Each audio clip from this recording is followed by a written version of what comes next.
오늘 우리가 함께 이야기해 볼 주제는 바로 폭풍우 속에서 살아남는 법입니다. 고통감내 훈련에 대한 입문편이라고 할 수 있겠네요. 자, 이런 질문으로 한번 시작해 볼까요? 모든 게 너무 힘들고 고통스러울 때 우리는 왜 가끔 상황을 더 나쁘게 만드는 선택을 하는 걸까요? 아마 극심한 고통 속에서 충동적으로 행동해 본 경험 다들 한 번쯤은 있으실 거예요. 바로 그 얘기입니다. 바로 여기에 변증법적 행동치료, 우리가 DBT라고 부르는 것의 핵심 메시지가 담겨 있어요. 목표가 뭘까요? 고통을 싹 없애는 게 아니에요. 그게 아니고요. 더 큰 상처를 만들지 않고 이 위기에서 어떻게든 살아남는 법, 그걸 배우는 겁니다. 훨씬 현실적인 목표죠? 자, 그럼 첫 번째 섹션으로 들어가 볼까요? 이 훈련을 비유하자면 우리가 멈출 수 없는 폭풍우 속에서 누군가 이거라도 쓰세요 하고 우산을 건네주는 것과 같아요. 이건 꼭 짚고 넘어가야 하는데요. 이 고통 감내 기술이라는 게 무슨 마법 지팡이 같은 게 아니에요. 인생의 모든 문제를 짠 하고 해결해주지 않거든요. 이건 말 그대로 응급처치 키트예요. 정말 위기의 순간에 나를 해치거나 막 소리를 지르거나 뭔가 파괴적인 행동을 하는 걸 막기 위해서 쓰는 거죠. 자, 이제 정말 중요한 개념을 하나 소개해 드릴 텐데요. 이게 고통감내 철학의 거의 전부라고 할 수 있을 정도로 핵심입니다. 바로 고통과 괴로움은 다르다는 거예요. 여기 이 공식을 한번 보세요. 고통 더하기 수용 거부는 괴로움이 된다. 되게 간단하죠. 근데 이게 정말 심오해요. 무슨 뜻이냐면 살면서 겪는 아픔, 즉 고통은 피할 수가 없잖아요. 그런데 우리가 왜 나한테만 이런 일이? 이건 말도 안 돼 하면서 그 현실을 받아들이지 않으려고 버틸 때 바로 그때 괴로움이라는 게 만들어진다는 겁니다. 이 교통체증 비유를 보면 확 와닿으실 거예요. 자, 길이 꽉 막혔어요. 이건 내가 어떻게 할 수 없는 고통이죠.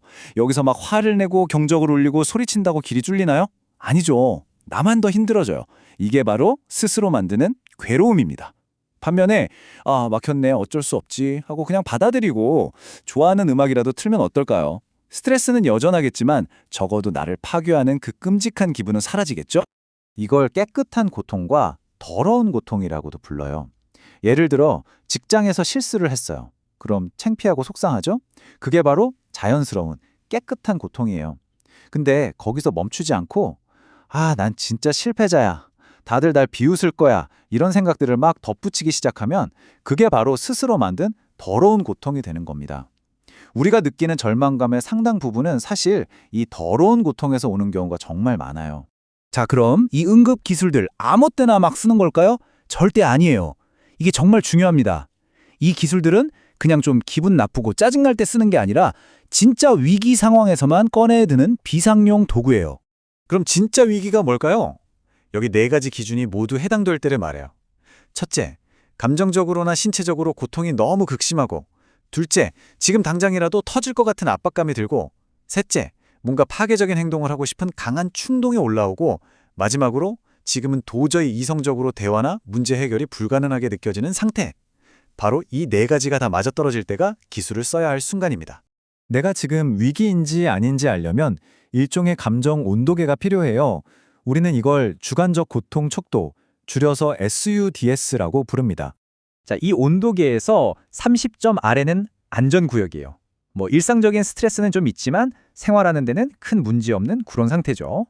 그러다 60점까지 올라가면 이제 경고구역입니다. 슬슬 불안이 느껴지고 집중도 잘 안 되고요. 일상에 지장이 생기기 시작하는 거죠. 그리고 70점을 넘어가는 순간 바로 여기가 위기구역입니다. 이때부터는 이성적인 판단력이 급격하게 떨어져요. 파괴적인 충동이 확 올라오고요. 바로 지금, 당장 기술을 써야 하는 골든타임이라는 신호입니다. 근데 여기서 제일 중요한 게 뭐냐면 이 온도계는 철저히 나의 온도계라는 거예요.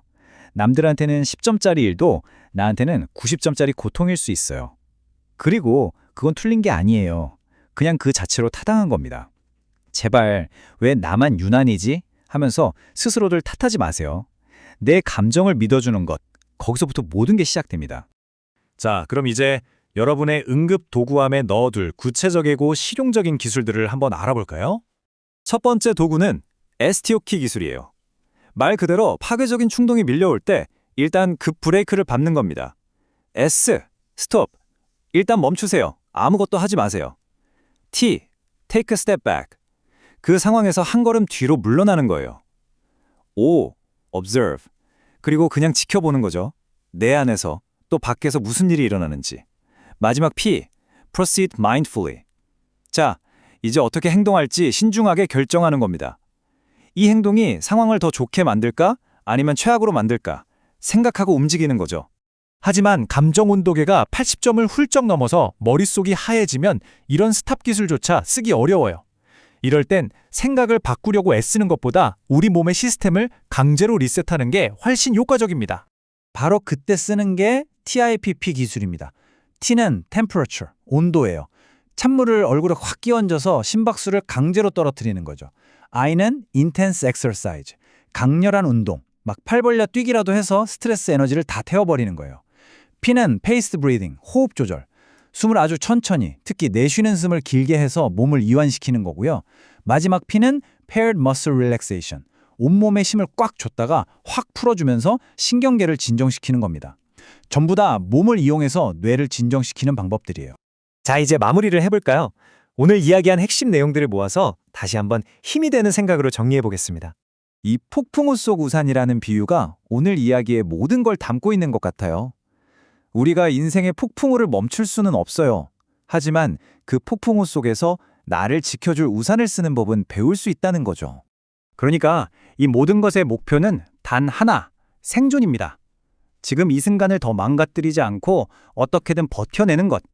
그것만으로도 우리는 미래의 나에게 문제를 제대로 해결하고 또 상처를 치유할 수 있는 아주 소중한 기회를 주는 거예요. 마지막으로 이 질문을 한번 드려보고 싶네요.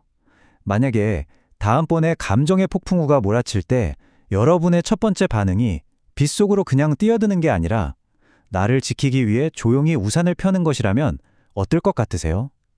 이 작은 변화가 여러분의 삶을 어떻게 바꿀 수 있을지 한 번쯤 생각해 보시면 좋겠습니다.